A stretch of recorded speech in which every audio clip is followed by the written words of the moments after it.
Hello guys, welcome back to my YouTube channel. দেখো এই রাধিকাটা আমি ড্রয়িং করেছি রাত্রেবেলায় মাত্র 30 মিনিটের মধ্যে।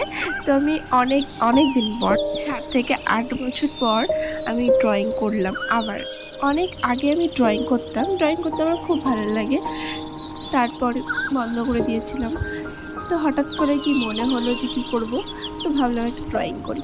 তো ওই জন্য একটা দেখো কিউটি রাধিকা আমি ড্রয়িং করেছি। হ্যাঁ, এটা রাধে রাধে রাধে। অনেকদিন পর ড্রয়িং করার চেষ্টা করলাম, কেমন হয়েছে অবশ্যই জানিও। আর আমি কখনোই ড্রয়িং করা শিখিনি, নিজে থেকেই করি।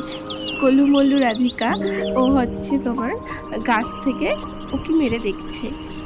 তো এটাই, কেমন লেগেছে অবশ্যই কমেন্ট করে জানাবে। আর আমি যখন ড্রয়িং করেছিলাম আমার স্টুডেন্ট এসেছিলো পড়তে, তো ও বলছিল যে মাসি আমাকে একটু রং করতে দাও। তো ওকে দিয়ে রং করে ভিডিও করছিলাম। অ্যাকচুয়ালি ও ভিডিও আবার নিতে পারছিল না, তাই ওকে দিয়ে ভিডিওটা নিয়েছিলাম। এটা বাই।